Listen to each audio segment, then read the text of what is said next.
You're listening to the Polka Dot Podcast, a show by a mom, for moms, and lovers of all things Disney. Hi, I'm Leslie. Follow me on Instagram and Twitter at Polka Dot Podcast.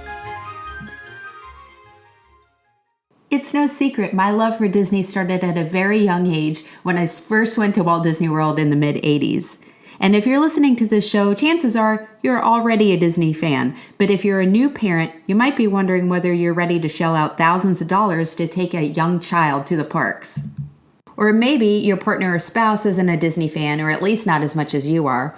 Or maybe you have fond memories of going to Disney as a kid, but you haven't been there in years and you're not sure if you're going to like it as much as you used to. On future shows, we're going to talk about the pros and cons and considerations for taking your kids to Disney, whether they're infants, toddlers, small children, or teens. We'll also cover tips to planning Disney vacations with non-Disney fans. I firmly believe Disney offers enjoyment for everyone. You just have to know where to find it.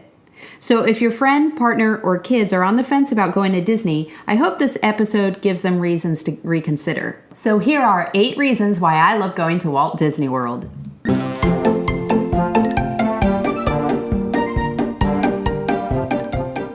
Okay, so before I dive in, I wanted to introduce my husband, Andrew, who's joining us again. Thank you. Hi, everyone. So he did not grow up as a Disney fan. He did not come from a Disney family who watched a ton of Disney movies, and he had never been to the park as a kid, or the parks as a kid, until he was in his Swiss 30s. Family Robinson a Yes. Disney production? It is, and it's on Disney Plus. Okay, I loved that as a kid. Okay, so there was at least one movie. We saw it in Disney school, movie. and then we watched it later on VHS. Okay. And they do have the Swiss Family Robinson Treehouse in Magic Kingdom, That's which right. I actually can't stand that attraction. It is a pretty bad attraction. But the movie's Walt better. may strike me down himself. What about Old Yeller? Was that Disney? Yeah. I don't know. We'll have Maybe. to look into the I think I research saw on it on Disney Plus. Well, we watched that too. So. Okay. So anyway, I wanted to invite Andrew on the show again because, well, I'm going to be talking about how my love for Disney has evolved over the years in hopes that it gives you and your friends and family considerations and reasons to go. Andrew's coming from a completely different place. He is not, as he calls me, a Disney freak. He is not a Disney freak, but he is a Disney fan. And he became one much later in life as a 30-something-year-old man. So it is not just for the people who were brainwashed as 3-year-olds to love correct. Disney. Okay. I have thought about this, and for me, I wrote down 8 reasons for Disney, but really there are at least 9 reasons. And the one I did not write down, I'll start with that.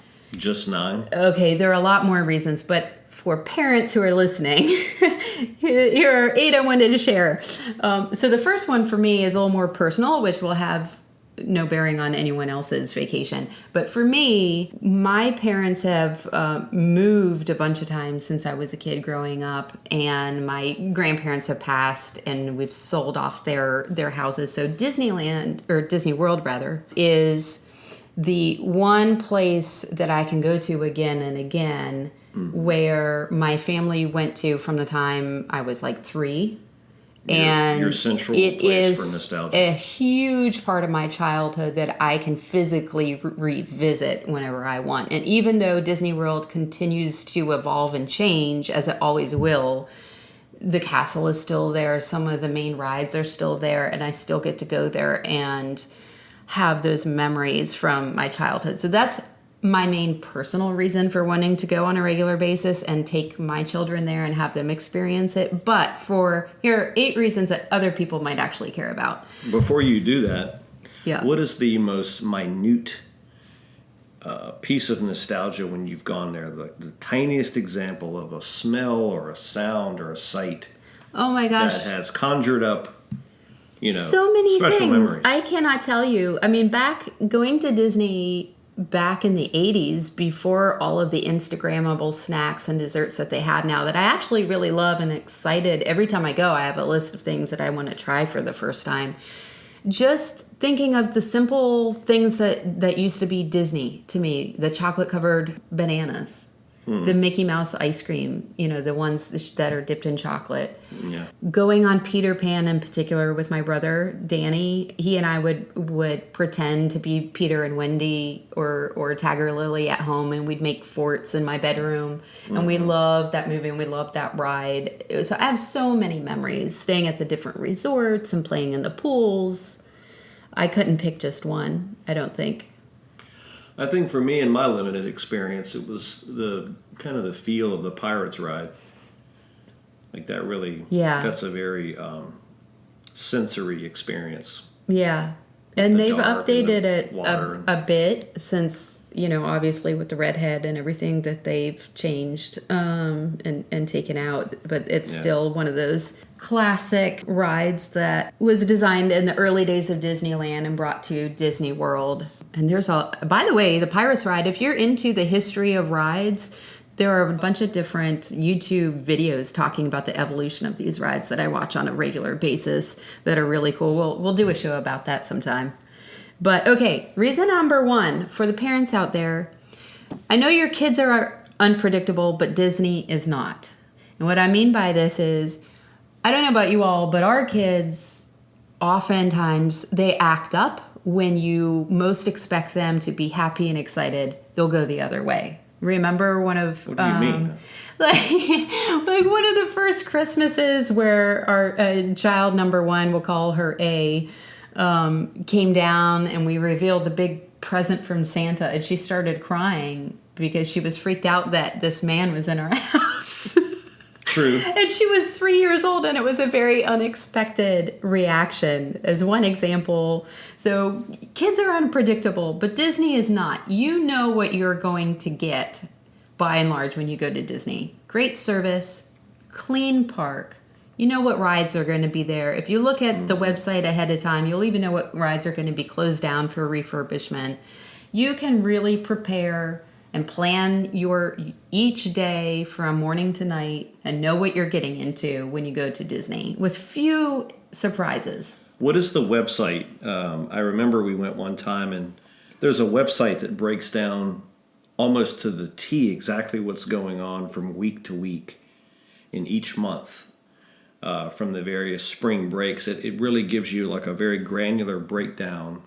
Yeah, the crowd predictor or crowd tracker. There are a bunch of them out there. The one that I've used is by Undercover Tourist. That's the one. Yeah, I think it's undercovertourist.com. It's great, and it's been pretty accurate in predicting how crowded the crowds are going to be at Disney World.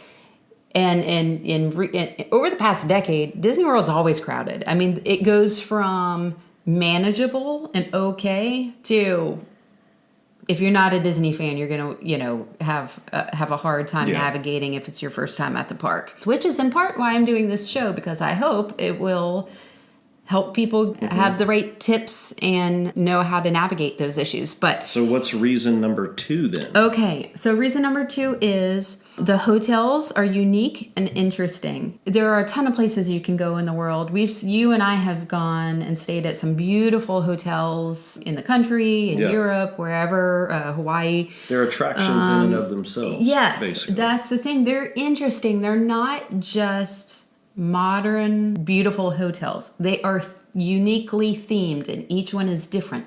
If you kind of want a Hawaiian feel, or a Pacific feel, go to Polynesian. If you want something kind of retro / contemporary, go to the Contemporary. If you want the nostalgia of like the turn of the 1900s, the turn of the century, there's the Grand Floridian. What's the southern one, last one we stayed at, Riverside. For Port Orleans Riverside, they also have the French Quarter for the New Orleans section. What's the woodsy one? The Wilderness Lodge. Wilderness Lodge. I have never stayed there. I've stayed at a ton of the Disney resorts, ranging from the deluxe resorts down to the value resorts, and even Disney resorts that are associated. I've stayed off property when I've gone to Disney. I've never stayed at the Wilderness Lodge. It's manly. We should stay there sometime. It's a beautiful resort. I really would love to go at Christmas time and stay there in particular. Because, maybe I could grow up my beard extra thick. when we go to stay there? And you can stay with somebody else. Okay, so Number 3. yes. So the hotels in and of themselves, and as I have said and will continue to say on these episodes, I really believe in scheduling downtime and enjoying your resorts and time outside the parks. And the hotels are a perfect reason to do that. So reason number 3, the vacation can be as active or as relaxing as you like. I will say, I've never heard of anyone coming back and saying, I feel so refreshed and relaxed having gone to Disney World. Yeah, because there is so much to do and they have so many parks now. And it is crowded that you really end up wanting to take every day you're there and pack in as much as you can. And that's fine. But if that pace is not for you, you can have a lot of fun at their beautiful resorts. Lounging at the pool, going to the spas, go to downtown Disney, do some leisurely shopping and eating, take a cake decorating class, hop on a boat, do a wine tasting cruise. There's all kinds of things to do outside of riding rides at the amusement parks. A lot of people don't take time to research those things or to pay extra for them or to build them into their schedule, but you can, and it doesn't have. In fact, I've always said this with you, Andrew, and we haven't done it, that I would love to go down there for a long weekend and stay at a deluxe resort and just stay at the resort. It's really hard when you see the Magic Kingdom and Cinderella's Castle just beyond the pond and within reach and not go there. But I'd love to do that sometime. Well, it's tough though, because, for what you spend, you don't want to waste at least in my opinion, I wouldn't want to waste an entire day at the pool when you could do that back home. So I think that's the temptation. Yeah, if you're spending, but if you are spending the money on the park tickets, you save a lot by not buying a park ticket for every day you're there. If you go for 7 days and you buy a 4 or 5 day pass, you're saving some money. Okay. You're not going, and it depends on if the plane ticket and the hotel stay are worth staying at the hotel. For me, staying at if I'm going to upgrade and spend more money on a nicer hotel, I want to spend time and be there. Otherwise, you might as well just stay at the All-Star Movies Resort. I suppose the pools are unique too, depending on the slides and the different features, but it's clear who does the planning here. I didn't realize you saved money if you take a day off of your pass. Right, because you can buy park passes for as many days as you want. You don't have to go and stay at the resort for 7 days, and that means you're paying for 7 days at the park. Okay. And in fact, that's what we're doing on our next trip. We have a 5-day park pass, a 7-night stay. Reason number 4, there's food for everyone, even kids and picky eaters. One of our daughters is in a phase where she pretty much just wants either the chicken that I make that's very specific or chicken nuggets. And she does eat some fruits and vegetables, but by and large, she is a plain and picky eater. She'll love the Dole Whip, though. And yeah, she probably will. And you can find things for plain and picky eaters, but unlike most theme parks, you can also find interesting upscale food or more upscale food than you might find at other theme parks. So if you're someone who does not want burgers and fries for lunch and dinner 7 days a week, you can easily eat other things, especially when you go to Epcot. Well, they also make the food beautiful. So the way they present it very Instagrammable makes you want to try it, whereas you may not at a regular restaurant. Just the way it's presented. I mean, and the refurbishment that they've done at Disney Springs, what I still like to call downtown Disney in the marketplace. I mean, there are a ton of restaurants there that, most people won't even touch because there's so many of them there now. There used to be, I don't know, I should look in to see how many restaurants were there even in the mid 90s, but it felt like no more than maybe a dozen. Mm-hmm. And now there are, I would say somewhere around 50 eateries. They're not all sit-down restaurants, but there are definitely a ton of places to go and get appetizers, desserts, drinks, breakfast, lunch, and dinner. Okay, reason number 5. There really is a huge variety of things to do and see, and there's always something new. Whether it's because you weren't able to get around to the new thing you didn't do last time, or because Disney has built a new ride, unveiled a new fireworks show, a new stage show, something. There's always some, and usually there's more than one thing. And by the way, they're always redoing their food as well. So there's always something new to eat. After having 2 kids, eating has become a lot more interesting to me at my age than it used to be. I mean, I've been there several times since Pandora opened. I still haven't gotten to ride the boat ride there, or either of the rides, really. Since I was there last, I guess Star Wars is new. Star Wars is new. What was the one you just said? Pandora. I haven't seen Pandora. I think they've taken out a number of rides since I was there. At Hollywood Studios, they have. We were watching Honey, I Shrunk the Kids the other night. For the first time with, daughter number 2. That is one good thing that you see when you do think about what you spend to go there, is that they're at least reinvesting it in the park. There's always new stuff, and you know how expensive it is. Okay, I am going to go off on a little rant here, a short one. I'll try to keep it tight. But I am upset that they took out Honey, I Shrunk the Kids playground. Or rather, why couldn't they turn it into a Bug's Life playground? That would have been a perfect Now, transition. maybe they needed that footprint, that land to expand on for the Toy Story Land and Star Wars. Fine, I get that. But they need a playground at that park. There should be at least one place for toddlers and 4-year-olds or whoever, hyper kids, to run around and get their wiggles out before they have to go back and stand in line. Did they not replace it with anything? Not to my knowledge. Oh. So we're going to go to last couple times I went down to Disney World.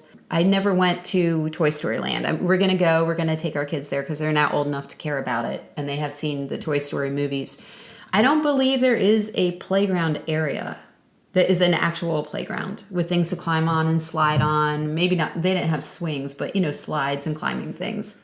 Well, I'm sure they're listening, the executives. And, I'm sure they'll take this to heart and install Hopefully a they don't playground sue me. Yeah, I mean, I don't understand. And the Toy Story Land seems like the perfect opportunity to build something for kids to climb and play on. Giant blocks. You could have a big slinky dog. I have not heard of it. All of that. Maybe I'll eat my words and be embarrassed when I put this up and I go there in February and there's clearly a playground. But I have never heard of anyone saying there's a playground. You could have a Buzz Lightyear zip line. Yes. Type of thing. That's a good idea. Okay, so reason number 6, Disney is great for families with an age gap. Hallelujah. Now, we are a blended family. Andrew has a daughter who's 14 from his first marriage, and she's 10 years older than our daughter and 13 years older than our second daughter. We all get along fine, but it can be tough on vacations when naturally the 14-year-old wants to do 14-year-old things that a 4-year-old and a 15-month-old can't do. And they go at different paces, and obviously the 14-year-old doesn't need nap time. So, we've gone on family beach vacations and it's fun, but oftentimes one of us is off with her while the other is stuck back giving naps to the younger two. So it can be a little difficult. Disney is much easier from the standpoint of we can all go on the same rides and enjoy them together. We can all watch the same fireworks and same shows and enjoy them together. Well, for our oldest, we just need to take her phone. Yeah. She'll be content. We could be. Although the phones can be, that Disney does have some interactive games that will help entertain them while they're waiting in long lines. So there is a place for cell phones at Disney. Yeah. Okay, so the next reason number 7, you don't have to pack the house to travel there. Like you do, in my experience, if you go to a beach house where you have to take They've got it all figured out. Baby gates and ton of strollers and car seats. And the reason being, if you stay on property, you can book a reservation to ride the Magical Express from the airport to the resort. It's a big bus. I don't believe there's any extra cost. You just have to book your reservation to do it. You show up, you get on. There's no car seats. You don't need a car seat to travel from the resorts to the parks on the buses or monorails or the new Skyway. There's no car seats other than if you want to take an Uber. Yes. If you want to take a minivan, each minivan comes equipped with 2 car seats. So you wouldn't be able to pack in a ton of kids there. But there are ways to get around Disney World without a car seat. You can rent strollers. Now, we might take one so that we have one for a 15-month-old in the airport getting down there, but we'll probably rent at least one when we go so that we don't have to pack a ton of them. You can have things shipped. When we went one time, I forgot socks and needed those. I ordered a pack on Amazon. It was there within 12 hours of us checking in to our resort. So if you forget something, you can just order it on Amazon and take it. There are also grocery stores you can order from who will deliver groceries to your room. So it's all figured out. There's an option for everything. Yeah. And call Disney ahead of time. Call your resort before you check in. You might even be able to reserve a toddler rail for a bed or a pack and play for a crib, something like that. Don't forget the mobility scooters, too, for people who have injuries or who don't get around so easily. Yes. We've used that twice now, right? Yes. Actually, we used it when we went for a baby moon when I was pregnant. Right? My mom has used, after her knee surgery. And when I was pregnant, I had sciatica and had trouble walking all day. So actually, we're going to talk about that at length in another episode about the baby moon. So, and reason number 8, it's safe for teens. Our first is 14, as I said, and she's at the age, she's getting to the point where maybe she wants to go ride a thrill ride real quick on her own, or with, my niece, if we're there together. I would feel safe sending them to a ride, as teenagers. If you have 16, my niece is 17 years old, saying meet back here at a certain time. You have your cell phones charged. You take your charger packs, the rods with you so that you can get a hold of them, having meeting time in place. And Disney is by and large very safe. It's probably the safest destination I could think of. I don't think I would send her off anywhere else. At the beach or anywhere else. Probably not. But Disney's one of those places where it's as safe as you could possibly have in today's world. It's very safe. So anyway, those are my reasons. I hope they give you all something to think about and maybe a little ammunition if you are trying to plan a trip with someone who's on the fence. Andrew, do you have anything to say before we wrap up? Not at all. Thank you for including me on the show again. I'm looking forward to the next one. So remember to follow us on Instagram and Twitter at Polka Dot Podcast. And let me know what you think of the show. Tag us. I'd love to see your pictures. Thanks for listening, guys.